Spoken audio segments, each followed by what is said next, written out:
Simply supported beam को हम लोग डिस्कस कर रहे हैं, ठीक है।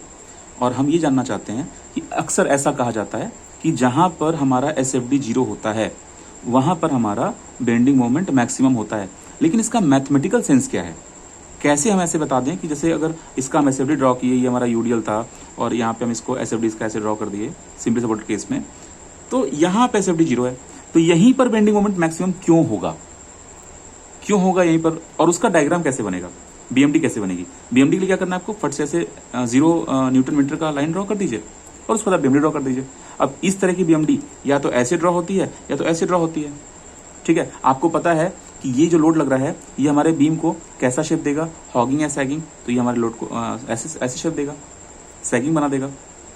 तो जब बीम सैगिंग होती है उसको पॉजिटिव लेते हैं, ठीक है। तो पॉजिटिव के लिए आपको पॉजिटिव साइड में ड्रॉ करना पड़ेगा, तो ऐसे ड्रॉ कर देंगे। तो आप जब इसको ड्रॉ करेंगे तो आप देखेंगे कि आप इधर जा रहे हैं तो एक हाइट ऐसी है जहां पर ये मैक्सिमम है और उसके बाद फिर से 0 है, घट रही है। तो ये एग्जैक्टली वही लोकेशन होगा जहां पे SFD 0 होगा। अब क्वेश्चन ये है कि आप मैथ में जानेंगे कैसे? ये बात कहां से आती है कि जहां पर हमारा SFD 0 होता है वहां पर बेंडिंग मोमेंट मैक्सिमम होता है? वो कैसे समझेंगे? उसका एकदम आसान तरीका ये है, 2 तरीके से समझाएंगे। पहले आओ बेसिक फिजिक्स पर। बेसिक फिजिक्स ये कहता है कि मोमेंट जो होता है ना वो F इंटू डिस्टेंस होता है, ठीक। अब क्या करो, इस x को नीचे भेज दो तो वो तुमको दिखेगा m/x is equal to f। अब ये वो हमारा बेसिक फिजिक्स। अब इसको हम लोग थोड़ा सा एडवांस में लिखना चाहें तो dm/dx लिख सकते हैं इज इक्वल टू x। अब तुमको ये चीज ध्यान में रखो। अब यहां पे आ जाओ, अगर कोई प्रॉपर्टी m है, उस प्रॉपर्टी को तुमको मैक्सिमा और मिनिमा चेक करना है कि वो कहां पर मैक्सिमा है कहां पर मिनिमा है। तो तुम ये देखो कि ये m किस चीज का फंक्शन है। तो जो हमारा मोमेंट है वो x का फंक्शन है, ठीक है। जब भी इक्वेशन लिखेंगे वो x के फॉर्म में आएगा, ठीक है। अब तुम क्या करो, मैक्सिमा मिनिमा के कॉन्सेप्ट के हिसाब से आपको dm/dx निकालना होता है और उसको 0 करना होता है। 0 करने के बाद आपको एक इक्वेशन मिलती है, उस इक्वेशन में से 0 करने के बाद x की वैल्यू बाहर आती है, x1 x2 ये सब वैल्यूज बाहर आती हैं। तो x की इसी वैल्यूज पर आपका मोमेंट 0 होता है, सॉरी मैक्सिमम होता है, ठीक है। तो आप ये दोनों कॉन्सेप्ट को अगर एक साथ देखें तो dm/dx एक्चुअली है क्या? वो शियर वो फोर्स है, ठीक है। अब यही फोर्स जब 0 होगा, शियर फोर्स जो है ये जब 0 होगा तो वहीं पर आपको बेंडिंग मोमेंट मैक्सिमम मिलेगा। इसीलिए ये दोनों कॉन्सेप्ट हम लोग समझें, उसके बाद ही बोल सकते हैं कि चलो ठीक है ऐसा होगा, ठीक है। तो ये कॉन्सेप्ट समझ में आया कैसा हम लोग क्यों करते हैं? मतलब जहां पे SFD 0 होती है वहीं पर बेंडिंग मोमेंट को मैक्सिमम क्यों माना जाता है, राइट? Very good. अब ये सिंपली सपोर्टेड केस में बताया गया है, ठीक है। अब चलो हम लोग मेन चीज को डिस्कस कर लेते हैं कि हम लोगों के जो क्वेश्चन में था कि आपका मैक्सिमम बेंडिंग मोमेंट कितना होगा।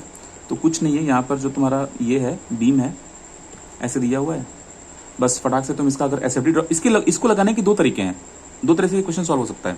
पहले तो इसका SFD ड्रॉ कर लो ऐसे ऐसे ऐसे, तो ये देखिए कि इस पॉइंट पर ही तुम्हारा बेंडिंग मोमेंट मैक्सिमम है, ठीक। अब तुम क्या करो कि एक इक्वेशन बनाओ कि वहां पर बेंडिंग मोमेंट मैक्सिमम आएगा कितना।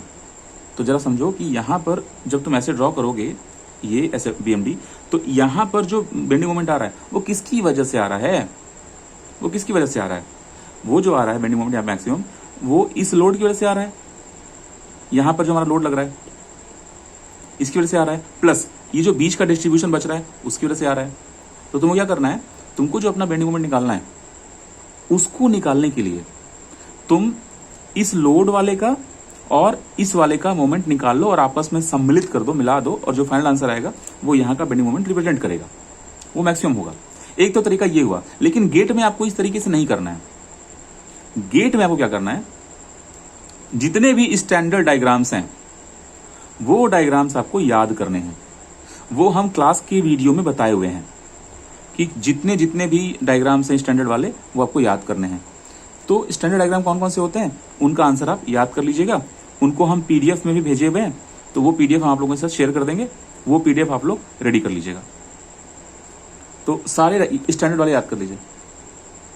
हाँ, वो सारे फॉर्मूले अगर याद रहेंगे तो आपको, जैसे मान लो ये दिया हुआ है, इसकी वजह से ये दिया हुआ है, अब इस पे मिड पॉइंट पे बेंडिंग मोमेंट कितना होगा, ये सब फटाफट याद रहना चाहिए, ठीक है। यहाँ पे डिफ्लेक्शन कितना होगा, ये सब याद रहना चाहिए। ये सब स्टैंडर्ड केसेस हैं।